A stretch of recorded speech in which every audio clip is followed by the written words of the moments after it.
مشرانو عزتمندو ځوانانو السلام علیکم. زه ټولو کې اول خو ستاسو ټولو ډېر زیات مشکور یم چې په دې لنډ تنګ وخت کې په شارټ نوټس باندې په دې یخنۍ کې په دومره ګڼ تعداد سره تاسو دلته کې راغلی او په دې جلسې کې شریک شوی. دا جلسه هم کامیابه کړه. دا د دې خبرې ثبوت دی چې د دعاوې خلک چې دي هغه چې څوک ورسره ښه وکړي هغه همیشه یاد ساتي. د دعاوې خلک چې دی هغه د ملي رهبر جناب آفتاب احمد خان شیرپا سره ولاړ دي او انشاءالله په 19 تاریخ باندې به د څراغ به وي، د قومي وطن پاټی به وي. عزتمندو، بلدیاتي انتخابات شروع دي. مختلف خلک به تاسو ته راځي او تاسو نه به ووټ غواړي. که موږ وګورو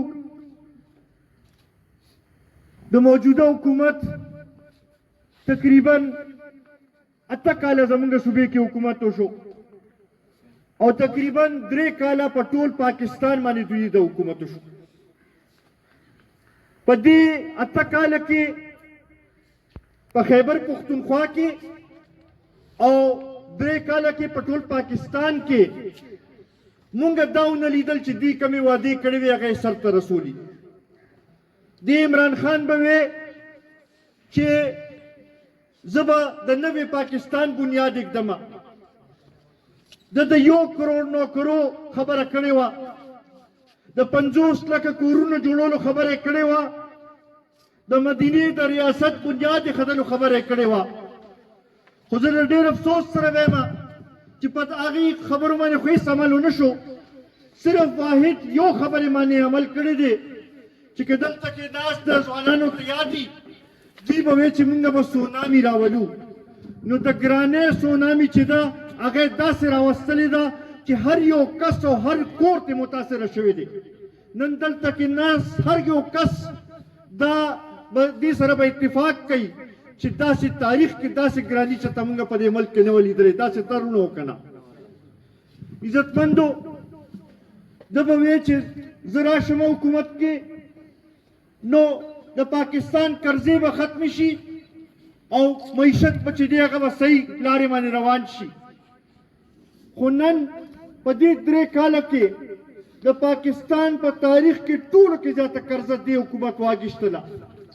ده به وایي چې 13 حکومتونه چې دي هغوی قرضې ځکه اخلي چې هغه کرپټ دي. نن موږ دنه دا تپوس کوو چې تا خو د پاکستان په تاریخ کې ټولو کې زیاته قرضه تا واخیستله، نو اوس ته دې وضاحت وکړه چې ستا حکومت چې دی هغه کرپټ دی او که کرپټ نه دی. د دې موږ له وضاحت راکړه. د کرپشن خلاف اواز اوچت کړو. خو که موږ وګورو په دې حکومت کې کرپشن زیات شوی دی کم شوی نه دی.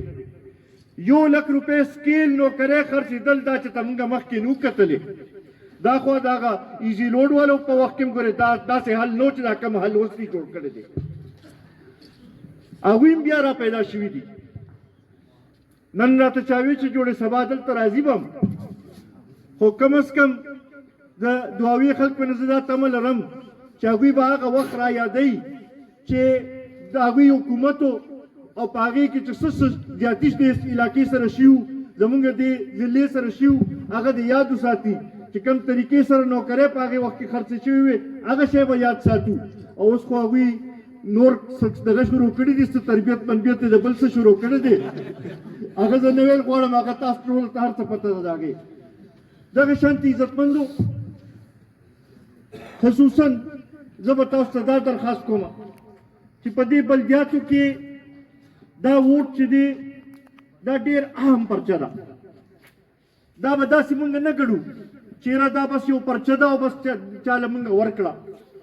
دې چې تاسو دا د چا په حق استعمالوئ نو دا تاسو خپل نماینده ټاکئ، د خپل حق تپوس کول لپاره، د خپل د مسایلو حل کول لپاره هغه نماینده ټاکئ. نو په دې کې لږ تاسو دغه وکئ، موازنه وکئ چې چا د دې علاقې صحیح خدمت کړی دی او چا د دې علاقې مسایل حل کولو کوشش کړی دی. که نن زه دلته کې په دعاوې کې د ګیګیاني پلټون خبره وکړم نن زه دلته کې دعاوې کې د ګیس خبره وکړم، نن زه دلته کې په دعاوه کې د سیلاب نه د بچاو د پښتو خبره وکړم، نن دلته کې زما ټول زمیندار وروڼه ناست دي د هغوی نه د پټو اوبو تپوس وکړم. نو زما خیال دی دا ټول خدمات چې دي دا قومي وطن پارټۍ کړي دي او په ډېر لږ وخت کې کړي دي، داسې درونه وکړه. عزتمندو مونږ له پکار هم داسې ده چې مونږ د ملي رهبر جناب آفتاب احمد خان شیرپور لاس مضبوط کو چې بیا زمونږ دا علاقه چې ده دا د ترقۍ په لار روان شي. نن به بیټ والا به هم راځي، تاسو ته به ووټ غواړي، خو دا سوچ وکړئ چې که بیټ په حق کې چا ووټ استعمال کو نو دا داسې شوه چې د ګرانۍ په حق کې هغوی ووټ استعمال کو، دا داسې شوه چې د بېروزګارۍ په حق کې هغوی ووټ استعمال کو، دا داسې شوه چې د نااهله حکمرانو په حق کې ووټ استعمال کو. بیا دغه شانتې نن څه بعضې داسې خلک هم راوتي دي چې هغوی وایي چې یاره موږ د پیسو په زور باندې به دا الیکشن ګټو. آیا چې د پیسو په زور باندې څوک الیکشن کوي د هغوی نه به موږ دا تمه کولی شو چې هغوی به زموږ خدمت کوي او زموږ مسایل به حل کوي؟ هغه به دا وایي چې ما انویسټمنټ کړی دی او زه به د خپل دا انویسټمنټ واپس اخلم. نو داسې خلکو نه هم ځان ساتو، په دې باندې به تاسو سوچ کوئ، په دې باندې زما تاسو ته اپیل دی چې په دې باندې تاسو سوچ وکړئ. عزتمندو د دې دعاوې خدمت چې ملي رهبر جناب آفتاب احمد خان شیرپور چې کوم طریقې سره کړی دی، زه دا چیلنج ورکوم چې د تیر څومره چې حکومتونه تیر شوي دي د هغې ته موږ رادي شي موږ سره دې مناظره وکړي او موږ ورته دا ښیو چې بی په لږ ټایم کې موږ د دې دعاوې که هغه سړک په مد کې دی، که هغه د بجلی په مد کې دی، که هغه د ګیس په مد کې دی، که هغه د روزګار په مد کې دی، که هغه د دې بنیادي مسایل حل کولو په مد کې دی، نو صرف او صرف قومي وطن پارټۍ د دې علاقې خدمت کړی دی.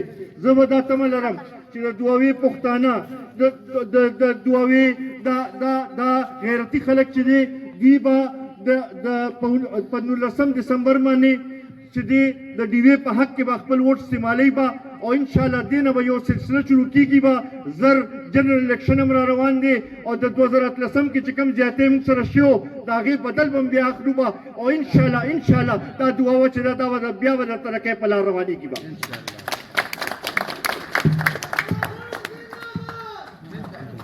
عزتمندو د امیدوارانو په حوالې سره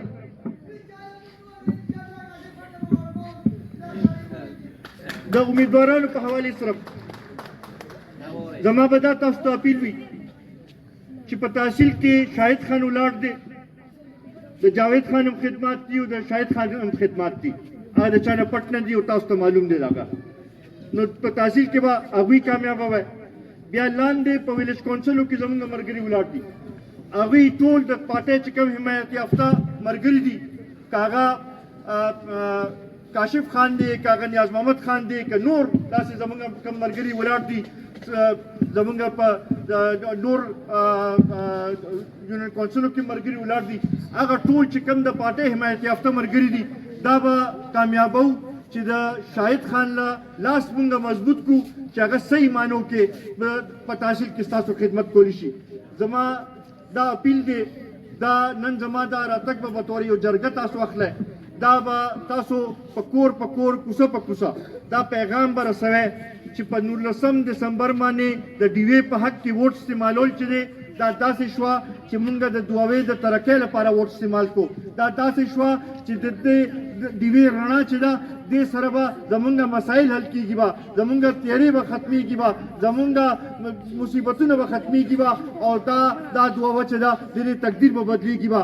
زه تاسو ته دا اپیل کوم چې په دغه ورځ باندې به تاسو ښه بھرپور انداز کې روځئ او ووټ به چې دی دا به د ډیوې په حق کې استعمالوئ. زه یو ځل بیا د محمد علم رور او د هغوی د مشرانو ډېر زیات مشکور یم چې موږ له دا موقع راکړه چې تاسو سره دا یو څو خبرې وکړو. بابر علي خان هم رارسېد، هغه ته مرکلې ویو او یو کامیابي هم سرته رسولې ده. د مسلم لیگ نواز امیدوار چې دی هغه د شاهد خان په حق کې دستبردار شو، نو په دې باندې تاسو ته یقین راکوم انشاءالله کامیابي به ستاسو وي، کامیابي به د دعاوې د خلکو وي، کامیابي چې ده هغه به د قومي وطن پارټۍ وي. ډېره مهرباني، ډېره مننه.